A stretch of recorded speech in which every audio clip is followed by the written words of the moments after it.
tetap ada jalan untuk kembali. Sepanjang ia berkehidupan, Allah masih memberi kesempatan kepada siapapun agar ia mau bertobat, mau kembali untuk mendapatkan perubahan-perubahan, pencerahan-pencerahan yang mengarahkan ia pada jalan hidup yang lebih baik. Quran surah ke-39 misalnya.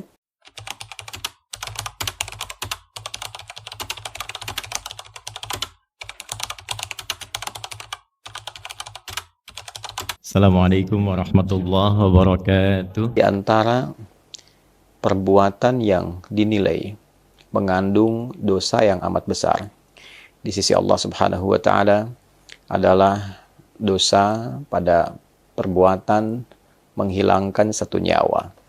Dalam bahasa kini sering disebut dengan pembunuhan. Bahkan pembunuhan ini selain dikecam dalam Al-Quran, diberikan satu peringatan yang sangat tegas, juga digolongkan oleh Nabi SAW pada satu di antara 7 dosa besar yang membinasakan. As-sab'ul mubiqat, membinasakan boleh jadi dalam arti hadirkan satu hal yang tidak nyaman dalam kehidupan di dunia, membinasakan ketenangan, membinasakan kebahagiaan, membinasakan satu harapan, dan juga memberikan satu kondisi yang binasa saat kembali pada Allah Subhanahu wa taala di akhirat kelak. Artinya, dosa ini memberikan satu pengaruh yang sangat buruk baik bagi kehidupan dunia pun dengan kehidupan akhirat. As-sab'ul mubiqat, satu di antara 7 itu ialah qatlun nafsil lati haramallahu illa bil haq. Membunuh satu jiwa, menghilangkan nyawa dengan cara yang tidak dibenarkan oleh hukum, oleh ketentuan yang berlaku.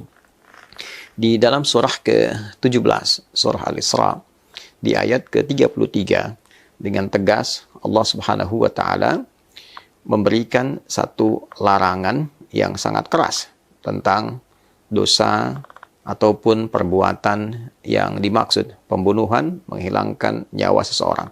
Wala taqtulun nafsal lati haramallahu illa bil haq.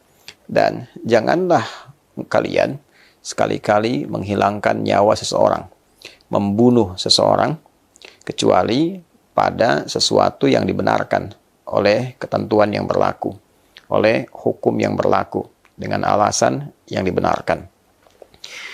Bahkan dalam satu kasus di Quran surah ke-4 An-Nisa, di ayat 93, jika korbannya adalah korban dari satu pembunuhan berencana, bahkan dia adalah sosok yang beriman, seorang muslim, seorang beriman pada Allah Subhanahu wa taala, maka terdapat 5 ancaman bagi pelaku pembunuhan berencana yang korbannya adalah seorang muslim atau bahkan orang beriman pada Allah Subhanahu wa taala. Allah menyampaikan, "Wa may yaqtul mu'minan muta'ammidan."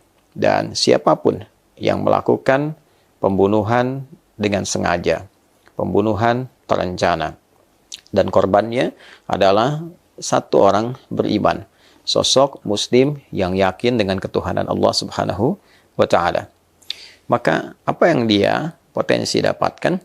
Fajazauhu jahannam. Dia terancam dengan neraka jahannam, bukan sekedar neraka, tapi neraka jahannam. Khalidan fiha, dijamin kekal di dalamnya. Wa ghadiballahu alaihi, dia mendapatkan murka Allah Subhanahu wa taala. Wa la'anahu, dan ia dilaknat oleh Allah Subhanahu wa taala. Kemudian yang kelima, wa a'adda lahu 'adzaban 'azima, dan dijanjikan oleh Allah siksa yang sangat berlipat. Ayat ini tentu turun untuk memberikan kesan pencegahan yang kuat pada satu hal yang sangat membinasakan. Membunuh seseorang dalam kehidupan di dunia ini tentu memutus harapan ia untuk mengumpulkan banyak nilai-nilai kebaikan, memberikan kontribusi yang positif dalam nilai kehidupan berkemanusiaan, membunuh cita-cita dia, membunuh, menghentikan semua proses kebaikan yang mungkin sedang ia tenun, dan tentunya juga membunuh, menghentikan berbagai macam ragam kegiatan positif, amal soleh yang mungkin sedang ia siapkan. Untuk itu, kemurkaan Allah lahir dengan menghadirkan 5 ini sekaligus memberikan sebuah pengingat. Jangan sampai terjadi hal yang demikian. Sudah menjadi fitrah dalam kehidupan kita bahwa setiap perbuatan yang buruk itu, yang kadarnya bisa menghancurkan, memutus berbagai harapan, atau extraordinary crime, tentu ancamannya pun sedemikian tinggi. Pembunuhan, narkotika, dan kegiatan-kegiatan sejenis mendapatkan ancaman yang tidak ringan di dalam pasal-pasal hukum positif. Undang-undang, kitab undang-undang hukum pidana, bahkan terancam juga dengan pidana mati. Oleh karena itu, wajar jika hukum dunia saja sedemikian ketat, maka hukum akhirat pun sedemikian dahsyat. Apa hikmahnya? Hikmahnya adalah saddu dzari'ah. Dalam ilmu ushul fiqih, untuk mencegah seseorang bertindak di luar batas kewajaran sehingga terperosok pada resiko yang demikian besar. Nah, untuk itulah kemudian hukum ketat dihadirkan supaya tidak dilakukan. Artinya kalau ada orang yang sengaja melakukan dan telah mengetahui ancamannya, telah mengetahui potensi hukumannya, maka orang ini memang sedang berada dalam kondisi di luar batas kemanusiaan. Untuk itulah bagi kita yang berkehidupan, hadirnya ayat-ayat ini, hadis ini, sekaligus juga bahkan pasal dalam undang-undang yang kita dapati di negara kita, Negara Kesatuan Republik Indonesia, dalam hukum positif, kitab undang-undang hukum pidana, memberikan sebuah langkah pencegahan kepada kita, memberikan satu gambaran perisai kepada kita agar tidak terjebak pada perbuatan-perbuatan yang bukan sekedar merusak, tapi dapat menghancurkan masa kini dan masa depan. Yang kedua, bila pun ada orang yang telah masuk pada lingkup itu, maka tetap ada jalan untuk kembali. Sepanjang ia berkehidupan, Allah masih memberi kesempatan kepada siapapun agar ia mau bertobat, mau kembali untuk mendapatkan perubahan-perubahan, pencerahan-pencerahan yang mengarahkan ia pada jalan hidup yang lebih baik. Quran surah ke-39 misalnya, Az-Zumar di ayat 53, ketika Allah berfirman, "Qul ya ibadiyalladzina asrafu ala anfusihim la taqnatu min rahmatillah. Innallaha yaghfiru dzunuba jami'a." Muhammad sallallahu alaihi wasallam, katakan, sampaikan, viralkan pada seluruh hamba-hambaku. Duhai hamba-hambaku, Allah langsung memanggil. Duhai hamba-hambaku yang telah berbuat dosa yang begitu berlebihan. Israf, berlebihan dalam berbuat dosa. La taqnatu min rahmatillah. Jangan putus asa dari rahmat Allah Subhanahu wa taala. Allah memberikan kesempatan untuk kembali memperbaiki diri, membuka lembaran hidup yang lebih baik, memperbaiki keadaan yang sebelumnya bahkan berada dalam kondisi yang gelap. Innallaha yaghfiru dzunuba jami'a. Sungguh Allah akan mengampuni seluruh dosa-dosa yang pernah dikerjakan itu bila pelakunya mau kembali bertobat, mengakui, menyesali, berkomitmen untuk merubah diri. Untuk itu, bila pun ada orang-orang yang terlibat dalam satu dosa yang dimaksudkan, misal yang sekarang sedang viral, yang menimpa seorang sosok perempuan di tahun 2016 yang sekarang viral dibicarakan, dan ada beberapa orang yang diduga terlibat dalam proses pembunuhan dimaksud sampai sekarang belum ditemukan, maka setidaknya apa yang kita sampaikan ini memberikan satu himbauan agar sebaiknya dan alangkah itu yang terbaik dilakukan untuk menyerahkan diri, kemudian bertobat, dibandingkan dengan akan selalu diliputi dengan kegelisahan, ya, penyesalan, kegelapan, tidak pernah tenang.